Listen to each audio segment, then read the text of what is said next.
Beda Pak infak dengan sedekah. Kalau sedekah itu cukup dengan senyum, tapi kalau celeng lewat itu bukan dikasih senyum. Pakaian takwa ini menjadi pakaian kita, segera bertobat, segera minta ampun, segera minta maaf kalau salah, gemar berinfak, waktu kaya ataupun waktu miskin. Kelola amarah kita, jangan marah. Ramadan mengajarkannya kita untuk menahan amarah dan suka memaafkan orang, walaupun orang tidak minta maaf, kita maafkan saja. Dan yang paling penting, sahabat Perkusi Aceh, 10% dari hasil penjualan kaos dakwah ini akan kita bagikan kepada sahabat-sahabat kita yang kurang mampu di luar sana. Putih di janggut, kuning ngon mise, hantom tacombe tika musola. Walaupun panjang kalimatnya, namun makna dari lirik itu mengajak kita untuk melakukan sholat. Ilmu tanyo benar, amai tanyo benar, kure tanyo benar, ngak selamat dunia akhirat. Bismillahirrahmanirrahim. Assalamualaikum warahmatullahi wabarakatuh.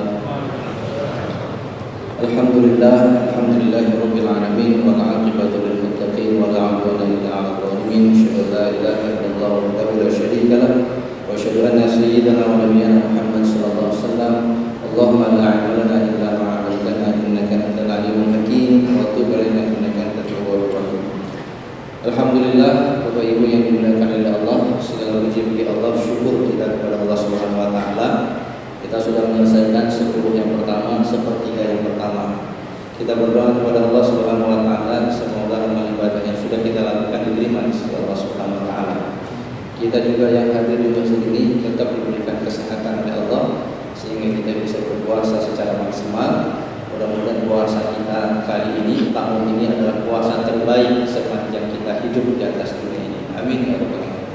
Salawat dan salam kita selalu sajikan kepada pemimpin kita baginda Nabi besar Muhammad sallallahu alaihi wasallam. Bapak Ibu yang dimuliakan oleh Allah Subhanahu wa taala, kita ketahui bahwa puasa itu bertujuan untuk menjadikan kita orang-orang yang bertakwa. Jamaah yang dimuliakan oleh Allah, ada apa dengan takwa? Bahwa takwa itu adalah sebuah kebutuhan bagi kita. Sama juga sebagaimana bulan suci Ramadan ini. Jadi bulan suci Ramadan ini Bapak Ibu yang berbahagia, kita butuh sama Ramadan, Ramadan tidak butuh sama kita. Ramadan ini akan tetap ada dan tiada kita. Tahun depan masih ada Ramadan. Kita saja yang belum tentu akan bertemu dengan bulan suci Ramadan.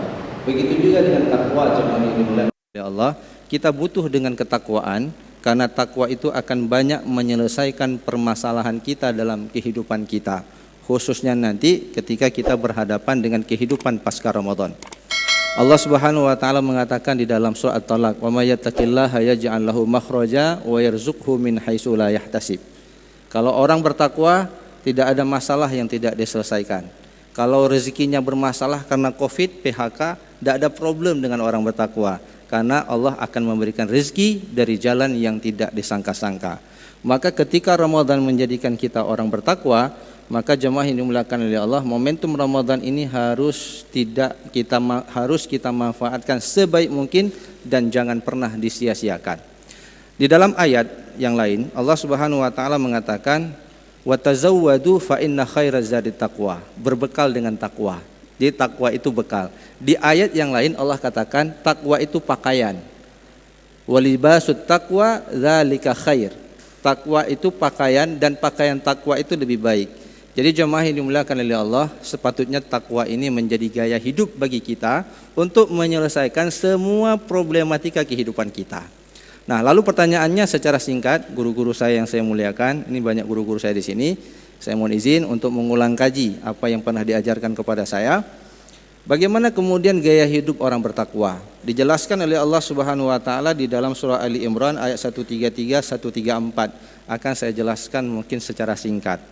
Yang pertama jemaah yang dimuliakan oleh Allah, gaya hidup orang bertakwa itu adalah wasari'u ila maghfiratin min rabbikum. Orang bertakwa itu bukan tidak melakukan dosa. Yang tidak melakukan dosa itu hanya satu, yaitu Rasulullah sallallahu alaihi wasallam. Kita yang ada di sini, mau Pak Imam yang ceramah, pengurus BKM, kita semua yang hadir di sini pasti melakukan dosa. Jadi jemaah yang dimuliakan oleh Allah, orang bertakwa itu bukan tidak melakukan dosa, tapi ketika dia melakukan dosa, dia segera bertobat. Itu gaya hidupnya. Jadi kalau kita melakukan dosa kepada Allah segera beristighfar. Kalau dosa dengan manusia tambah sedikit lagi, minta keridhaannya, minta maaf darinya. Kalau ada hubungan dengan masalah harta haram, maka bertobat harta haram itu dikembalikan harta haram tersebut. Tidak tahu lagi kembalikannya, kasih ke Masjid Lamprit. Itu bahagian daripada pertobatan. Nah, jemaah yang dimuliakan oleh Allah Subhanahu wa taala, jadi ciri yang pertama ataupun gaya hidup orang yang bertakwa itu adalah segera bertobat kalau melakukan dosa. Yang kedua, Allah Subhanahu wa taala gambarkan alladzina yunfikuna fis sarra'i wad dharra. Dia mempunyai kegemaran untuk berinfak. Baik dalam keadaan suka, dalam keadaan duka. 3 tahun yang lalu sebelum corona, sebelum covid, itu setiap sholat taraweh, jamaah yang dimuliakan oleh Allah di masjid ini, itu tabungannya sampai 18 juta. Tadi diumumkan cuma 6 juta. Alasannya apa? Covid sekarang ini, banyak yang PHK. Nah, berarti kita tidak mempunyai gaya hidup untuk kemudian jamaah yang dimuliakan oleh Allah, berinfak itu menjadi gaya hidup kita. Sudah banyak mungkin ustadz yang bercerita, cuma saya mau kasih ilustrasi sederhana saja jamaah yang dimuliakan oleh Allah Subhanahu wa taala. Kita sholat di masjid yang mulia ini, rata-rata kita datang ke sini pakai kendaraan, kita parkirkan kendaraan, dijaga sama satpam, masya Allah. Kira-kira kalau kita datang ke mall bayar nggak kira-kira? Bayar. Kita ambillah 1 jamnya 2.000 kalau di mall kan, tambah 1 jam dikali 2. Nah, sekarang kita sholat di sini, jamaah yang dimuliakan oleh Allah, kendaraan kita dijaga. Diumumkan lagi ada lampu yang hidup. Gimana baik tuh pengurus masjid? Siapa yang cari, siapa yang lihat, itu satpam yang menjaga sehingga kita nyaman beribadah. Pertanyaannya, apakah mereka bekerja tanpa dibayar honorariumnya? Mereka dibayar, Pak. Lalu tiba-tiba tadi suasananya agak panas, ASI dihidupkan. Bapak Ibu yang berbahagia, tahukah berapa biaya ASI untuk masjid ini? Hampir 20 juta, Pak. Kalau bulan suci Ramadan bertambah. Kalau sempat mati ASI ini, banyak orang yang kemudian suumtahan Masjid Lampritnya, hana mangat tak sembahyang. Belum lagi karpet yang dipel selalu. Nah, jemaah yang dimuliakan oleh Allah, pertanyaannya berikutnya, berapa infak Bapak ketika celeng yang lewat? Berimbangkah dengan fasilitas yang diberikan? Bukan berarti kita kemudian harus menghitung-hitung, tidak Bapak Ibu yang berbahagia. Saya kasih ilustrasi yang lebih sederhana. Kita mau ke Medan, Pak. Menuju Medan, naik bus, pilih bus seat yang 1-2, AC-nya bagus, yang terbaru ada LCD di depan tempat duduk kita, ada makanan. Itu menuju Medan. Berapa harganya? 300.000, hana masalah, bayar. Sekarang kita masuk ke dalam masjid ini, menuju apa? Menuju Allah. Lalu pertanyaannya ketika celeng lewat, kenapa kita tidak mau membiayai sendiri ibadah kita di dalam masjid ini? Nah, jemaah yang dimuliakan oleh Allah, doanya, ya Allah, masukkan aku ke dalam surga Firdaus sinuzula, surga yang paling tinggi. Lewat celeng 1000 pun tidak berani masuk. Nampaknya kalau urung ngaceh hana patut. Ibadah kita disubsidi sama orang. Oleh karena itu jemaah yang dimuliakan oleh Allah, saya ingin mengubah paradigma kita. Bagaimana kemudian ketika kita beribadah di satu masjid, dimanapun masjid yang ada, kita membiayai sendiri ibadah kita. Itu kalau kita kemudian minimum bersedekah. Tadi saya coba hitung-hitung dengan bendahara masjid, Bapak Ibu yang berbahagia. Ini jumlah staf, ini yang satu staf ini itu sekitar 50, katanya bisa muat 60. Kita ambil saja 50, dikali ke sana ada 24 staf. Tidak dihitung yang di atas dan tidak dihitung yang di luar. Nah, jemaah yang dimuliakan oleh Allah Subhanahu wa taala, kalau semua kita hari ini membawa 5.000 rupiah saja, ini ada 1.200 orang, maka 6 juta, Pak. Kalau kebutuhan masjid ini kita hitung selama 1 bulan Ramadan ini, itu dibutuhkan 200 juta untuk membiayai aktivitas ibadah di dalam masjid ini. Mulai yang jaga satpam, yang jaga kendaraan, yang ngepel, semuanya itu ada honorarium, ada yang imam, ada yang ceramah, semuanya yang baik-baik ditaruh di masjid ini. Itu semuanya ada honornya yang diberikan. Nah, jemaah yang dimuliakan oleh Allah, apabila 200 juta dibagi dengan jumlah jamaah 1.200 orang saja, jemaah yang dimuliakan oleh Allah, dibagi dengan 30 hari, dibagi dengan 5 waktu, ternyata kita hanya perlu berinfak 2.000 rupiah ketika celeng lewat. Beda, Pak, infak dengan sedekah. Kalau sedekah itu cukup dengan senyum, tapi kalau celeng lewat itu bukan dikasih senyum. Buka dompet, masukkan uang. Senyum, kalau dalam hadis, tabassumuka fi wajhi akhika sadaqah. Jumpa dengan pengurus masjid, senyum, itu dapat pahala. Jadi kalau kita ingin dapat pahala, senyum sama saudara kita. Ingin dapat pahala lagi, berdiri di depan pintu sana, semua orang lewat kita senyumkan. Tapi kalau senyuman kita terlalu lama, dipindahkan ke rumah sakit jiwa nantinya. Tapi kalau lewat celeng Bapak Ibu yang berbahagia, nggak cukup dengan senyum. Keluarkan dompet kita, infak. Berapa infaknya? Cukup untuk ibadah kita sendiri, itu sudah sangat membantu masjid. Kadang-kadang Bapak Ibu yang berbahagia, di grup WA itu ada dikirim Masjid Joko Karian. Mantap masjid sana. Kalau ada jamaah motornya hilang, itu diganti dengan yang baru. Kalau sempat dibuat di masjid ini, bangkrut ini masjid. Kenapa? Karena jamaahnya tidak suka, gemar untuk berinfak. Nah, jamaah yang dimuliakan oleh Allah, ciri orang yang bertakwa adalah dia gemar berinfak. Mari kita infak minimum untuk mensubsidi ibadah kita sendiri. Jangan sampai begini, kita ibadah minta masuk ke dalam syurga, nikmat kali kita baca Al-Quran, tahajud kita Masya Allah meneteskan air mata. Tapi tahukah kita nyaman di sini, sholat kita enak, imamnya mantap, AC-nya dingin, itu difasilitasi oleh orang lain. Kalau kita layak masuk syurga karena ibadah kita, maka yang memberikan fasilitas itu dia lebih layak untuk masuk syurga, sehingga membuat kita nyaman beribadah. Nah, jemaah yang dimuliakan oleh Allah, mari kalau malam ini masih ada celeng, silakan dibuka dompetnya. Insya Allah Bapak, kalau ada penyakit corona, da'u mardakum bis sadaqah. Sembuhkan penyakit kamu dengan bersedekah. Kalau kita belum sakit dengan bersedekah, tertolak itu. Ma naqasat min sadaqatin falyazdat. Tidak akan pernah berkurang harta yang disedekahkan. Kalau ingin kaya, perbanyak sedekah. Nah, jemaah yang dimuliakan oleh Allah, ini keajaiban sedekah, sudah banyak yang membahasnya. Nah, kemudian yang ketiga dan yang keempat saya persingkat, wal kadhiminal ghaidha wal 'afina 'anil nas. Orang yang mengelola amarah dan orang yang suka memaafkan. Jadi indah sekali sebenarnya orang bertakwa. Kalau saya buat dosa dengan Bapak, maka kemudian saya menjadikan takwa itu pakaian, saya segera minta maaf.